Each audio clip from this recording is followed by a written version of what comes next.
Actually, last year we had a plan that we'll have this program for 1 month. And no horrible because it didn't happen. And the idea was that everyone, especially the householders, will get a taste of brahmachari life. Brahmachari life and brahmacharini life. The idea was that men will be in one side, in one area, and the ladies will be in another area, and like there'll be the taste of brahmachari life and brahmacharini life, so that at the end of the program no one will want to go back home.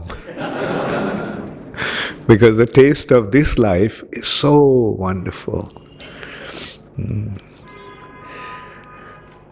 Anyway, in Krishna consciousness, we always experience endless joy, irrespective of our ashrams.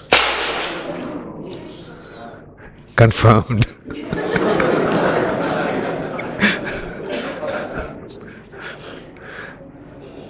And ashram is not important. What really matters is our state of consciousness, how we feel within.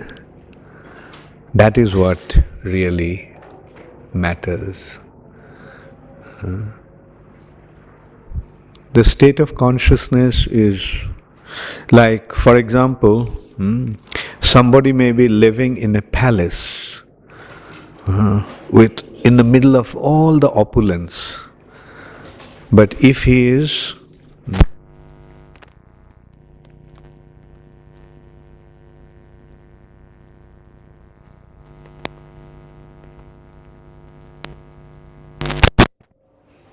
how would be his condition?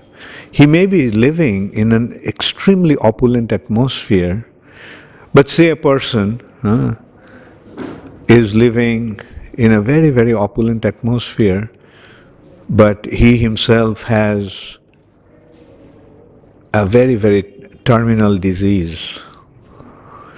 His wife has rejected him and gone away with somebody else. His children have deserted him. How will be feeling at that time? Although he is living in a palace. On the other hand, someone may be living in a hut, but he has a very loving and caring wife, and although he is poor, but he gets sufficient to eat and feed his entire family. Everyone is happy. His children are very nice. They are doing very good in their studies. And how will he be then? Now, between these two lives, which one will be more desirable? The life in the palace or the life in the hut? So in this way we can see the external situation is not really important. The internal state of our consciousness is what really matters. And Krishna consciousness is the state of being in an endless ecstasy. Why? Because Krishna is the reservoir of pleasure. Krishna is the source of all joy. Therefore, when we are connected to Krishna, we all become very, very joyful. So, that is what Krishna consciousness offers. External condition becomes irrelevant. What really matters at that time is the state of our consciousness, Krishna consciousness. Therefore, time and time again, we try to remind everybody about what this Krishna consciousness is like. what actually happens when we become Krishna conscious. And we are seeing the devotees in intense suffering condition, they are blissful.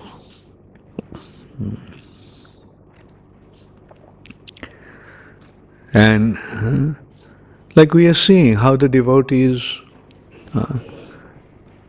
even though they are in a very, very difficult situation, even in their deathbed, they display such pure state of consciousness. So this is the proof.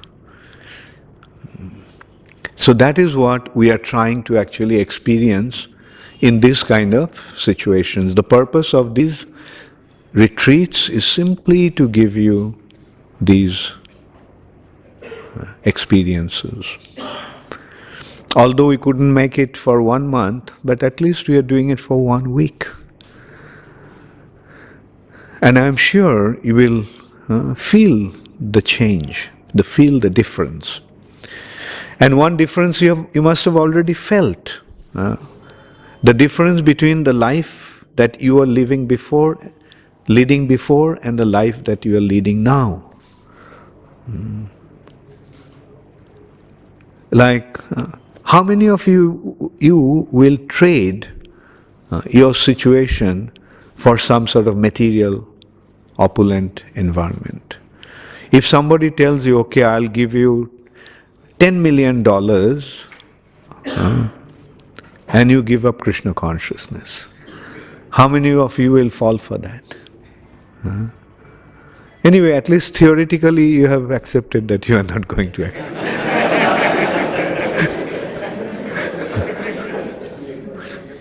When somebody comes with $10 million, sometimes actually in response to a question like this, somebody says, well, I'll take this $10 million and offer it to Krishna. The thing is, Krishna doesn't need $10 million. Krishna wants you. And don't you ever think that by money you can buy Krishna consciousness. No. With money you cannot really. By giving money to Krishna you cannot get Krishna consciousness. The way to develop Krishna consciousness, the way to get Krishna consciousness is through pure love. You love Krishna, Krishna will love you. Krishna already loves you. It's a consideration of just your recognizing that fact, how much Krishna loves you. And then automatically you'll feel that love for him. It is not that we love Krishna, then Krishna will love us. No, Krishna already loves us. We simply have to develop our love for him. We simply have to reciprocate the love that he is already offering to us.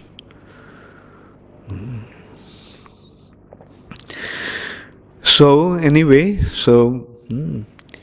I'm sure you all have this experience already, and those who have not, please consider, give Krishna consciousness a chance. I have seen anybody who listens to us, anyone who gives us a patient hearing, accepts Krishna consciousness.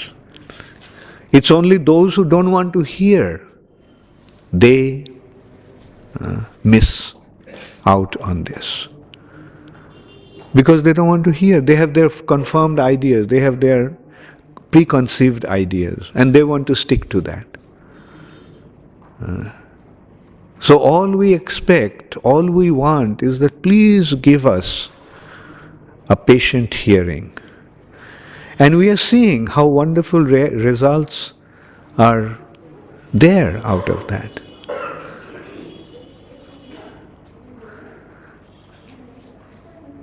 I was wondering whether I should tell you about some experiences like that. Okay. It's about 3 years back, I think, in summer, 2.5 years back. I was in Italy and I was visiting the Vatican. And a few Italian devotees were with me, and some of our boys from England also was there. Ananda, were you there with me at that time? Okay, it was actually Arjun, Krishnarjun was right. Krishnarjun was with me at that time. He was traveling with me. And we went to the Vatican with some Italian devotees.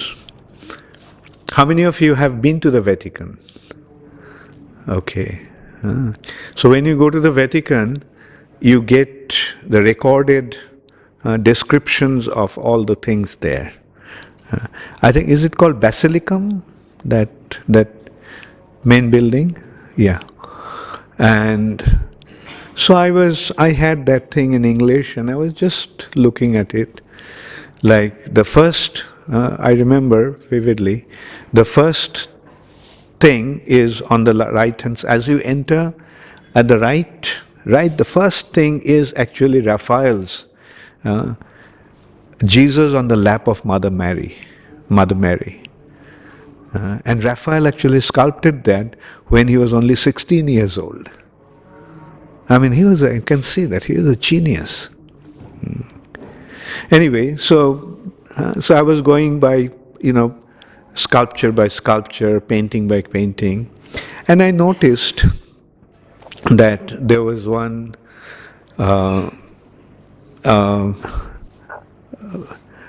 official of the Vatican was talking to some of our boys.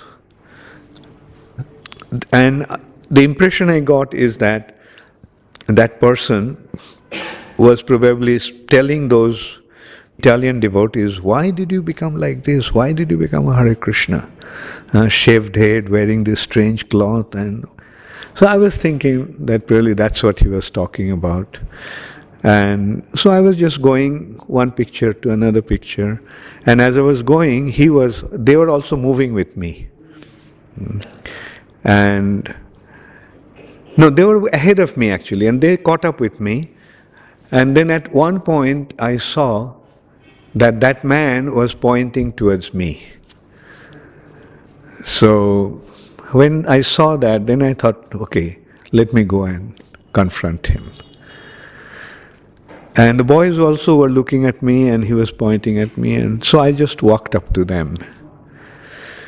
And then this person, they were telling that, so that man actually asked me in Italian that every day I pray to the Lord for 2 hours, but I don't feel anything. So I told him that feeling will come when you develop your love for the Lord. I found out that person to be quite inquisitive and quite serious. He was not actually accusing the devotees, but he was speaking to the devotees. And so they were talking, and then they came to the discussion. Probably he was curious to know who they were and what we are doing. And it finally came to our devotees, when he was telling that to the devotees, that he's praying, but how to make his prayer really alive. And so the devotees pointed out to me and said, why don't you ask him?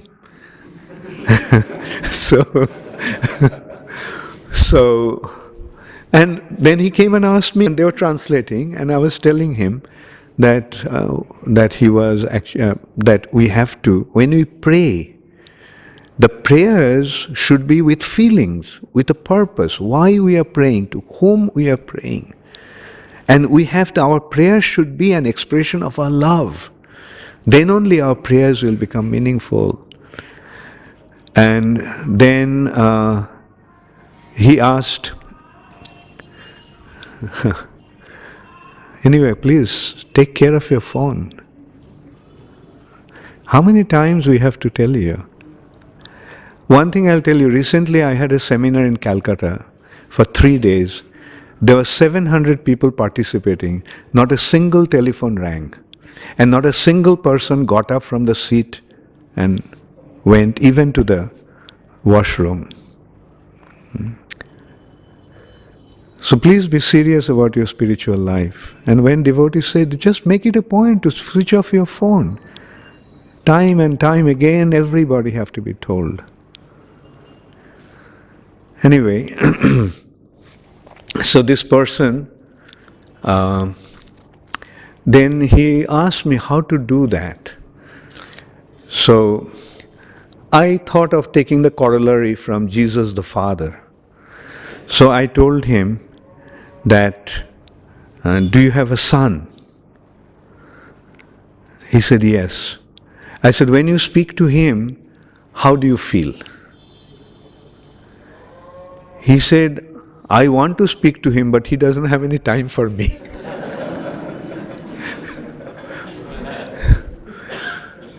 And I said, anyway, it was only a theoretical consideration.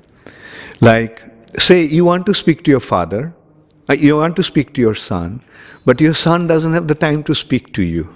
How do you feel? He said, yes, I feel very sad. I said, now you consider God the Father. Look at his condition. He wants to speak to us. But we don't have the time to speak to him. Just consider how he feels. And then I started to explain how God the Father is taking care of us in so many wonderful ways. He is giving us the food to eat. He is giving us the water to drink. He is giving us the oxygen to breathe. And he made such a wonderful arrangement. A seed falls on the ground, a tree comes up, the fruits are there, our food. And while we're eating the fruits, in the fruits there are seeds. And in the seeds there is a tree. In the tree there are so many fruits. In those fruits there are so many seeds. The water from the ocean, it is so wonderfully distilled. Evaporated by the rays of the sun, and then the cloud forms, the wind disperses the cloud, then the water comes out. Distilled pure water for us to drink. We can't drink ocean water. We can't go to the ocean and fetch the water for our day-to-day purpose. But the Lord is taking care. We are taking oxygen and we are breathing, giving out carbon dioxide. The trees and plants are taking carbon dioxide and giving us back the oxygen. So see how wonderfully God the Father has made all these arrangements. Now see how much He loves us. And let us recognize His love for us and try to reciprocate. Just as your son is not considering how much you love him and how much you want to speak to him, how much you want him to come to you. Similarly, he is waiting. And that is how we have to express our love for him. And that is the real prayer. My Lord, I love you. My Lord, what can I do for you? Anyway, this way it went on for quite some time. At the end, what he said? He said, I have seen six popes, but I never heard anyone speak the way you did. It's actually an honest admission. The popes can't speak like that, although they are saying God the Father, although they have a very well recognized situation. But what is the extent of their knowledge? And that is what makes the difference. We have the knowledge, they don't have. And that's why when somebody is willing, somebody is eager, he finds that when we speak, it has so much substance. They're so meaningful. So this is my one experience with a Christian. Mind you, he is not only a Christian, he is a person who is in the Vatican for last 40 years. He is serving in the Vatican for 40 years. And he must have been quite high up, the way he was dressed up, fine black suit, tie, and you could see that, he must be one of the big officials there. Anyway, that is the thing with the Vatican. Do you want to hear about an experience that I had with a Muslim gentleman?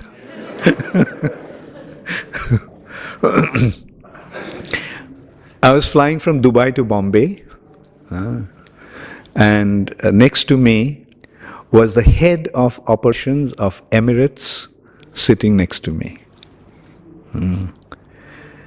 And so, initially he looked like an European, dressed up in suit and tie, and very handsome, about 40 years old.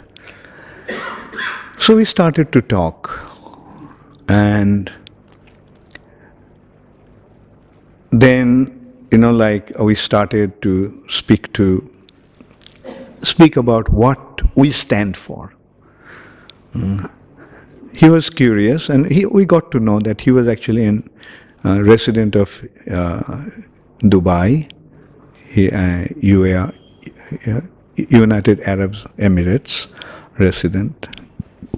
He is the head of operations of Emirates, and he was coming to Bombay, and he lived in Bombay also for some time, and he spends a lot of time in Bombay, and naturally, and he's the head of the operation of the eastern region, which means the Bombay is the headquarters. It covers that part of Asia, and all the way up to Hong Kong and China. And so anyway, we are just talking about God being one, God being a person, God being the Father, God being the friend, just the understanding that we have. And he was asking questions, and I was giving the answers about how God is a person, how God reciprocates with us. And I was giving the very simple example, the difference between a living body and inert matter, the difference between a living body and a dead body, the soul not coming from this material world, the soul is coming from the spiritual world, another world, the spiritual sky. And whether we call him Allah or whether we call him Jesus, the God or Jehovah or Krishna, he's the same person. God is one. And he was responding. He's an intelligent person. He was responding, and he was telling that initially he didn't believe in God, but certain experiences that he told me about made him God conscious. Then he, at the end, he told me that, I never spoke to anyone like you. Then he meant dressed up in this way, because the Muslims in India have a very strong feeling about saffron-colored people, saffron-robed people, because the way it has been, the conflict is going on between, RSS, BJP, and sadhus versus Muslims, and so obviously he had his feelings about that. He didn't say very much about that. He said that I never spoke to anyone who is dressed up like you, but today I feel that I learned so much from you. And then I told him that, our spiritual master went and started the movement in America, and he once was asked by some Roman Catholic priests in New York. They asked him, why are you converting these Christians into Hindus? And my Guru Maharaj replied that no, I am not converting the Christians into Hindus or Muslims into Jews. I am simply making better Christians out of the Christians, better Jews out of the Jews, better Muslims out of the Muslims, and better Hindus out of the Hindus. And I told him that, look, I was born in a Hindu family, but I didn't really know what Hinduism meant until I came across my spiritual master. And today I can tell you the real purpose, real objective of different religions is to understand the Supreme Personality of Godhead as He is. And it was so nice that you are so open with your approach, your questions, and you accepted them so sincerely. And he admitted that, yes, like this knowledge was so... So this is how we can see that even a Christian, a hardcore Christian from Vatican, an Arab gentleman from Muslim background, when we speak to them, they immediately recognize that we are not talking about any sectarian thing. We are talking about the Supreme Personality of Godhead in a very, very conceivable scientific way. It is not a blind faith, but it is a matter of understanding Him as He is. He is one without a second. So why are you creating this conflict under the banners of different religious faith? Anyway, at least we can consider that we are very fortunate that we found Krishna consciousness. We came across Srila Prabhupada's teachings, and today we are situated in absolute knowledge. We found the highest spiritual understanding, the highest spiritual path that will lead us to the ultimate destination with a very clear understanding that even, what to speak of other different religious groups, even the Hindus, what we have, what to speak of the Hindus, even the Vaishnavas don't have.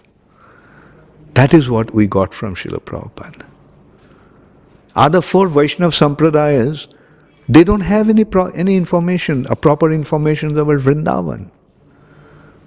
Their destination is Vaikuntha. So, here we are. We have the highest spiritual understanding. That also reminds me, like, I met one Sikh. Sikhs are although very close to Hindus, but here I met one person, very successful family, very well-to-do, and he's from that family. I met him in Dubai, and through one of my acquaintances. And one evening we were supposed to go out. They wanted to take me out in Dubai. They're also there on business. There's a boy whom I knew from his college days, Subodh Dalal. He's the son of India's, one of the Air Force generals' son, and his partner, business partner, Paramjit Singh, Sikh. And so they came, they met me when they got to know that, so when Subodh got to know that I was in Dubai, he wanted to see me, so we met in the afternoon. I invited them for lunch where I was staying, and then they wanted to spend some time with me in the evening, and they wanted to take me out actually. I said, okay, fine, I'm here for a day, so 2 days. I will go out with them.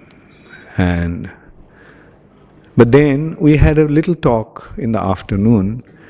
Then Paramjit changed the plan. He told Subodh, I don't want to go out with Maharaj. I want to spend this 1 hour with him, talking to him. So Subodh called me and I said, fine, that's much better than going out.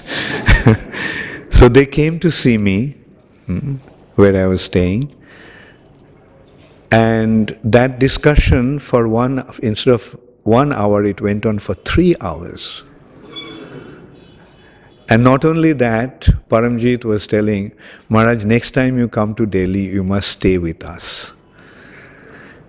Now, you see, the Sikhs, I don't know how much you know about their attitude. They don't really blend with the Hindus. And I was thinking, he may be so favorable, but I don't know how the family is going to take it. So although I said yes, but I knew I'm not going to stay at your place. But through Subodh, he got to know when I was arriving, and here it is. When I landed in the airport, somebody receives me right inside the airport, brings me out, and here is a big car waiting for me. And others also came to see me, and so he drove me to his house. And not only their house, their 3 brothers have 3 villas. and so anyway, so I was and I was so surprised to see the family. They became so receptive.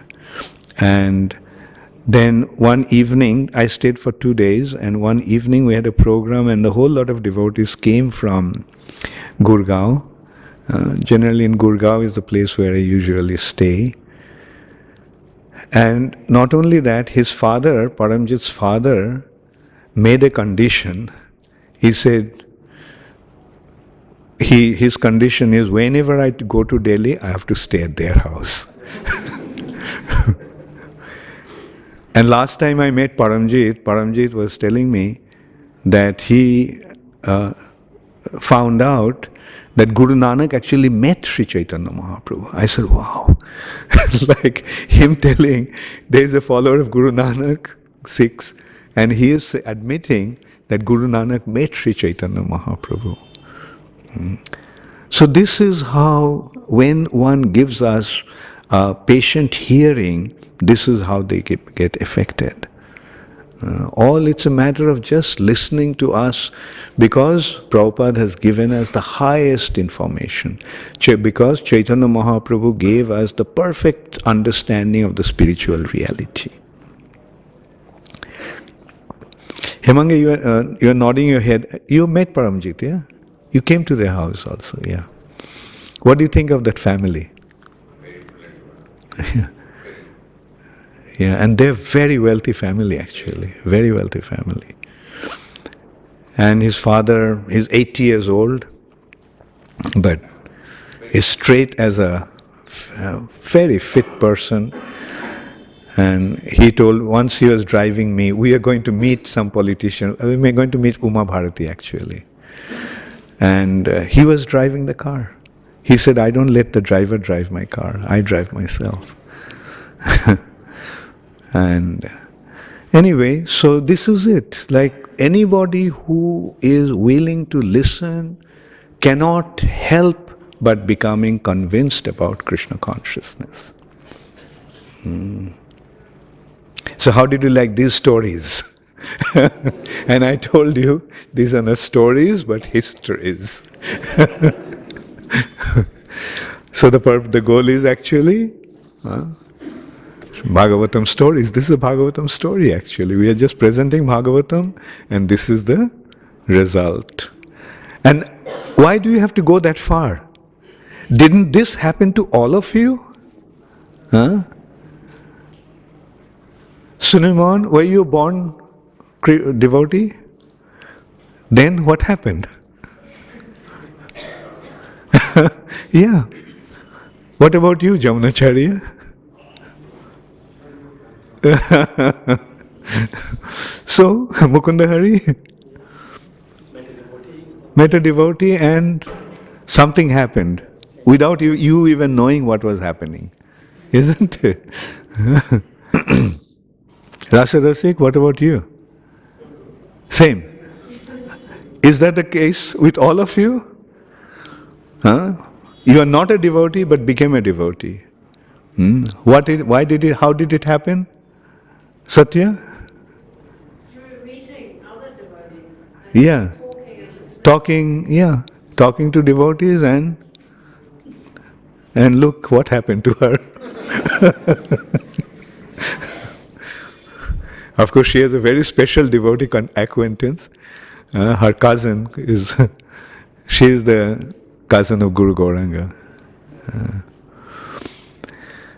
And Guru Gauranga actually made her into a devotee. Made her in the sense Guru Gauranga spoke to her about Krishna consciousness. And made her watch Abhacharan.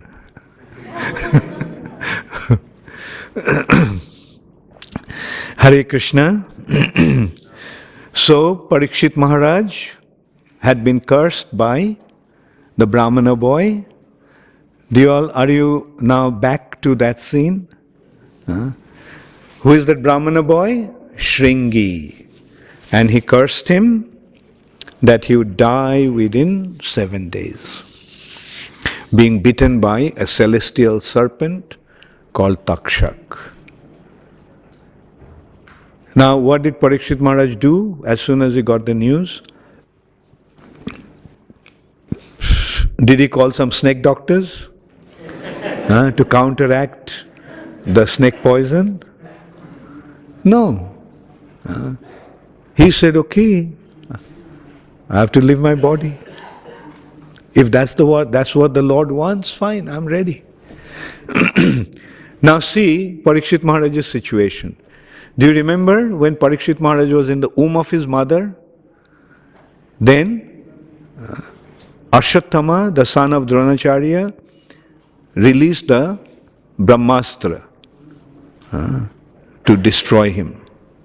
The last member of the Kuru dynasty. The only surviving member. Otherwise, besides the Pandava, 5 brothers, everyone was dead in that family.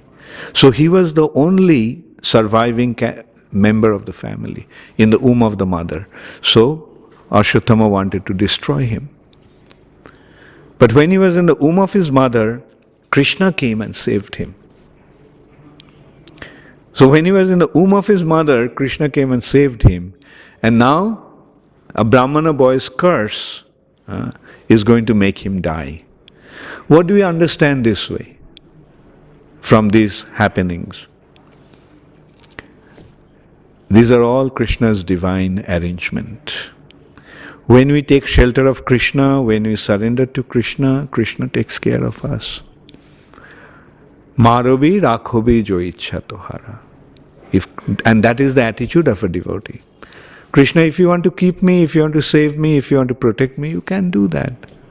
If you protect me, then no one can kill me. And if you want me to die, fine. Because I know when you want me to die, nobody can save me. So that is a wonderful demonstration of Parikshit Maharaj's submissive attitude.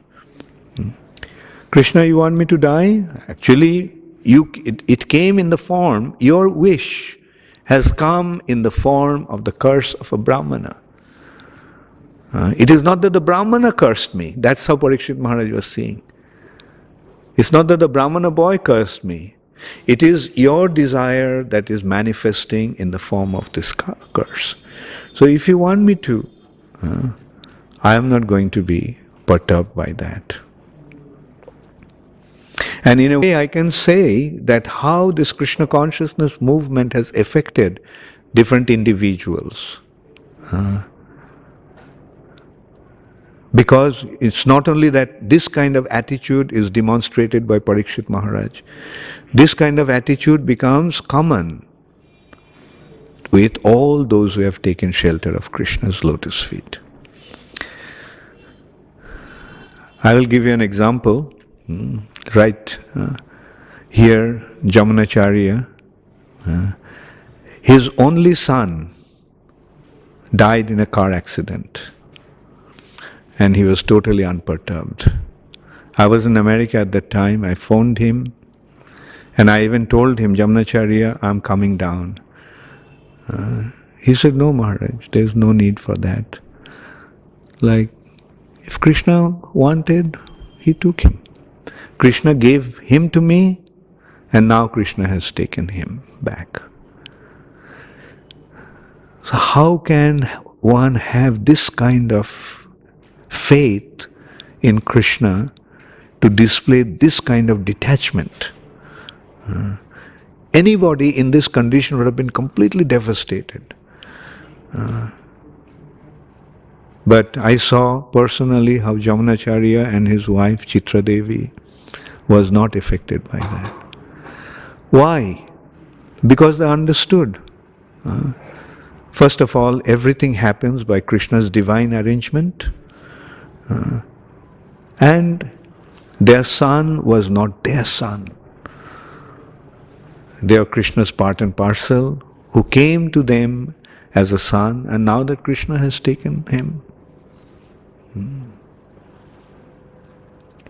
And time again I'm seeing how Jamunacharya and Chitra are completely dedicated to Krishna. Their whole purpose is to help Krishna consciousness and see that this movement is spreading all over. So these are the practical demonstrations. When we understand, like not only Parikshit Maharaj, why did Parikshit Maharaj develop that attitude? Because of Krishna consciousness. Therefore, anyone who properly accepts the process of Krishna consciousness will develop this attitude. Marobi rakhobi jo ichha tohara.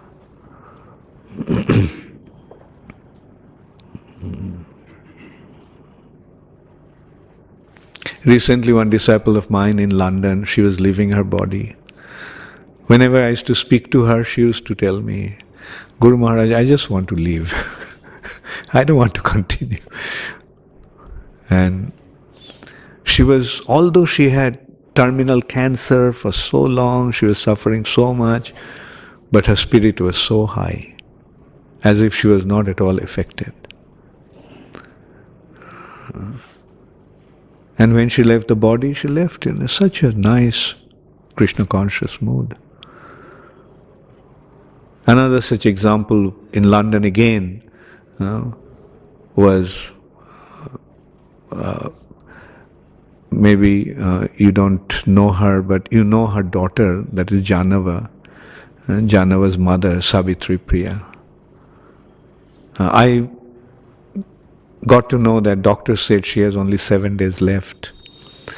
And I was speaking to her and she told me that she had a dream that I came to see her. I was in America at that time. So when I heard that she had a dream like that, so I said, okay, at least let me try to fulfill that dream that she had. So I took a flight and went there. I was thinking that she would be like in 7 days she was going to leave her body, so she must be very bedridden and very sick. So from the airport, I went straight to her house. And as soon as I went there, she got out of the bed to offer me obeisances. I had to tell her, please don't do that. But she wouldn't listen. And then, anyway, I spent some time with her. It was so nice. She was very, very Krishna conscious. She was telling me how much she liked to hear me sing, so I sang for her. And she didn't mean that. She didn't ask me to sing, but she was telling how she plays the CDs and listening to my songs, how much she likes Prabhupada's lectures. And so in that condition, she was, but her spirit was so high, as if I could see that she was not in her bodily platform. And when she left her body, you know how she left her body? She had a bead bag in her hand. She was chanting. And just before she left her body, she lifted her hand, put the bead bag on her head, and she left her body. How can one do things like that? That also reminds me another very wonderful incident. She was only a 22-year-old girl, very beautiful young girl, a disciple of Radhanath Maharaj from Bombay. she developed some incurable disease, and she kind of became quite okay. But then that day she got her result for her graduation, and she came home and spoke to her mother, and then she became, all of a sudden she got this attack. I mean, she became unconscious. She was taken to the hospital. She was in the emergency ward, intensive care ward. She was unconscious. Just before leaving her body, she became conscious. And she saw the oxygen tubes and intravenous things and all that. So she said, please take them off. So she wanted, so they took it off. And she said that please let everybody chant Hare Krishna. Like a 21-year-old girl. And she just left while the devotees were chanting Hare Krishna. Very peacefully. I often remember her. She was very close to me also. When I used to go to Pune, they used to be in Pune before. I used to stay with them, and she used to cook very nicely. Her subject was home science, and she used to. One of her things that she used to do is she used to cook, and she learned how to cook in the subject. And her mother also was a very good cook. She's a Punjabi family. And she was so lively, full of vitality and very vivacious, and just left her body. And in what kind of consciousness she left her body?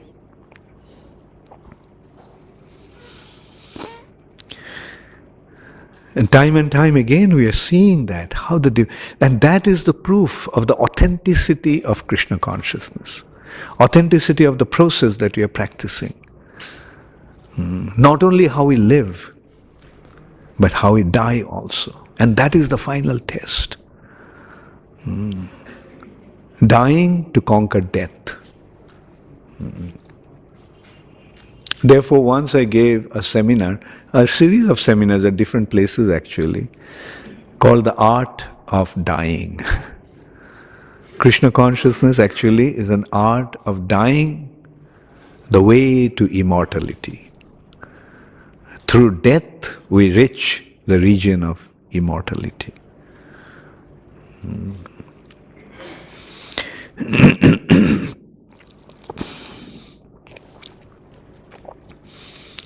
So, Parikshit Maharaj met Sukadeva Goswami,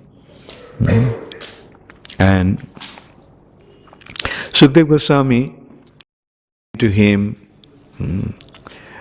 Parikshit Maharaj asked him, what's the goal of life? And that is the point. What's the goal of life? That's what Krishna consciousness movement is teaching us. What's the goal of life? What should we do with this life? Now that we got this human form, what should we do with it? Should we just lead our life eating, sleeping, mating and defending? No. That is the animal, these are the animal propensities. An animal lives for these purposes. Eating, sleeping, mating, defending. But the human form of life is a higher purpose, to fulfill the purpose of his existence, why we are here. And especially now that we got this very special body, this human body is a very special gift of nature. We have developed intelligence, and we have the ability to expand our consciousness. We have the ability to expand our consciousness to such an extent that we can conceive the inconceivable. That is what only the human beings can do. To conceive the inconceivable. Inconceivable, achinta. What your mind can conceive is chinta, thoughts. But this is something that cannot be conceived with our thoughts. That's why it is inconceivable. But this, in the human form of life, can be conceivable. And how is it conceived? If we follow the process, then in our hearts the knowledge will be revealed. Dibbogyan Hriday Prakashita. Tene Brahmarida Adi Kavaye Muihanti Jatsuraya. At the very first verse of Srimad Bhagavatam, this point has been made. What is this Srimad Bhagavatam? Srimad Bhagavatam is the knowledge about that inconceivable, completely independent personality of Godhead. And this knowledge is revealed in the heart. It is not, we can receive knowledge in two ways, with our head and with our heart. Material knowledge we conceive with our head, but the spiritual knowledge we conceive within our heart. This knowledge was first imparted by Krishna to Lord Brahma. Tene Brahmarida Adi Kavaye Muihanti Jatsuraya. This knowledge was imparted to Brahma by the Supreme Personality of Godhead in the heart of Lord Brahma. The knowledge that bewilders even the demigods. Jats Muihanti bewilders Jatsuraya. Sura means demigods. Even the demigods are bewildered with this topic. They can't understand it. But this knowledge can be imparted. As we sing every day, Dibbogyan Hriday Prakashita. The transcendental knowledge is revealed in the heart. It's revealed in the heart. It's a revelation. How it happens? It happens by Krishna's mercy. The other day when I was in Bombay in someone's house doing a program, and one question came up. Here Mukundari, you were there. So one question came up, is it necessary to have this knowledge? So what I was speaking, she was questioning whether it's necessary to have this knowledge. And I explained to her that it is not a kind of a knowledge that one acquires by reading books. It is a kind of a knowledge that happens automatically. Just like when you are in broad daylight, then you see everything as they are. You don't have to get to know about them by reading books. Right? Say, in broad daylight you come to Ujjain, you will see what Ujjain is like. You don't have to read Ujjain, the geography book of Ujjain, to understand what Ujjain is. You will see what it is. So that is what transcendental knowledge is like, that you don't really have to make an effort to learn. It will automatically be revealed. And in that respect we can remember, Bhakti Devi has two offsprings, two sons. Do you know who are those two sons of Bhakti Devi? Jnana and Vairagya. So bhakti, when you cultivate bhakti, when you receive the mercy of bhakti, when you have developed bhakti in your heart, then our two sons automatically follow. That is knowledge and renunciation. So that is what Dibbogyan is. And this is what, this knowledge Krishna gave to Brahma in his heart. So here we go into the creation part of it. Brahma appeared.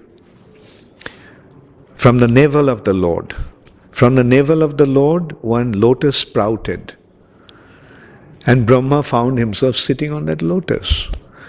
He didn't know where the lotus was coming from, but he found himself sitting on a lotus, and there was an endless ocean. Just imagine Brahma's situation. He's sitting on a lotus and there is water everywhere. There's nothing but just water. And he doesn't have any recollection of his past. He is fully conscious now, but he doesn't have any memory of his past. So Brahma began to wonder, who am I? Like natural, that's the first question. What's happening? What's happening here? Who am I? I'm here. Where did I come from? And what am I supposed to do? So Brahma thought that if he climbed down the stem of the lotus, if he reaches the bottom, then he'll find out who he is. Because if he goes to the bottom, he goes to the root, then he'll find out where he came from. Because he is coming from that lotus. So for 1,000 years Brahma climbed down but didn't reach the bottom. And it has been described that Brahma came very close to the spiritual personality of the Lord. But because Brahma didn't have the proper vision, he couldn't see it. In order to see the spiritual reality, we need the spiritual vision. So Brahma then climbed up and sat on the lotus again. And the water of the Garbha ocean was splashing against each other. Waves were splashing, creating a sound like tapaha, tapaha, tapaha. And from that, Brahma got the inspiration to go within. The Lord actually provided that inspiration to go within. The point is, okay, Brahma, going without, you came to the point of no endless bottom. You couldn't find out, you couldn't find the end by climbing down or by means of your external endeavor. So now that failed, what other course do you have? Go within. So then Brahma projected his consciousness within his heart. And as a result of that, he saw. Not saw, he first heard a sound. He heard a beautiful sound. What was the sound? Sound of Krishna's flute. And what was the sound saying? Oh, oh. The sound made Brahma think. He just focused on the sound. And then from the sound, he began to hear other words also coming out. And that was Gayatri. In this way, Brahma received the Gayatri. And he kept on meditating on that Gayatri mantra. And as a result of that, the transcendental knowledge was revealed in the heart of Brahma. Tene brahmarida adikavaye muihanti jatsuraya. He got the transcendental knowledge. What was that knowledge like? What happened to Brahma? And that is Brahma Samhita. Brahma saw the spiritual sky. He was transported to the spiritual sky. He was sitting in the lotus, but now he is in another world. And that world is Chintamani Prakara Sadmasu Kalpa Vriksha. He was seeing a beautiful place with beautiful houses, Prakara Sadmasu. And they were made with touchstones, Chintamani. Kalpa Vriksha, there are many trees, it's a forest, a place full of trees. But all those trees are Kalpa Vrikshas. Chintamani prakara sadmasu kalpa vriksha laksha vriteshu surabhir abhipalayantam.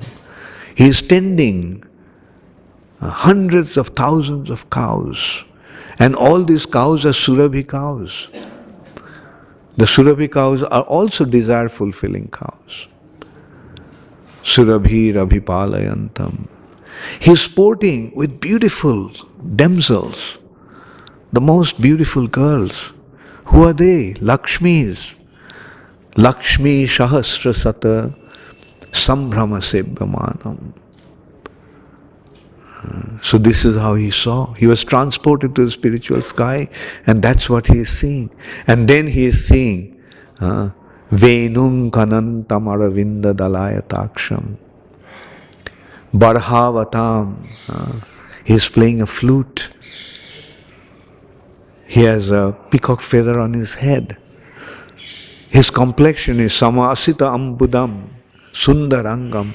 His beautiful form has the color of the monsoon cloud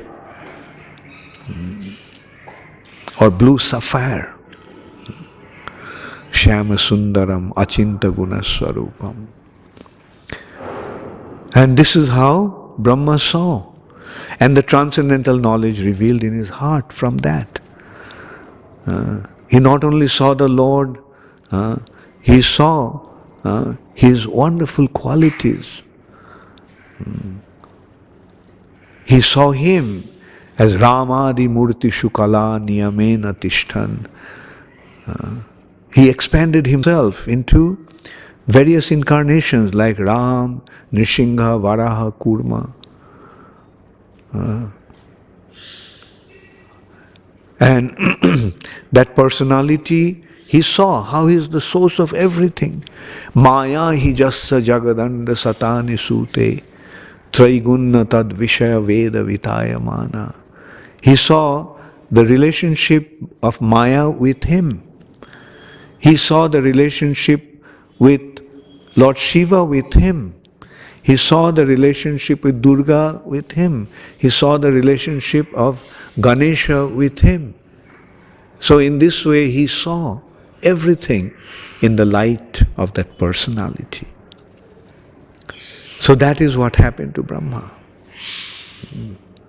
Just by meditating on that mantra, the transcendental knowledge was revealed in the heart. And how did the revelation take place? He was transported to the spiritual world. He was seeing everything face to face. And that's how he was describing in Brahma Samhita.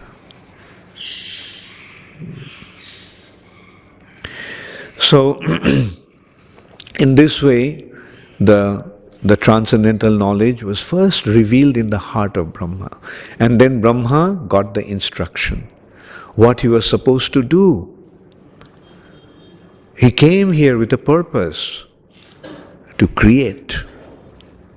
The Lord has done the preliminary creation, but now Brahma has to do the secondary creation.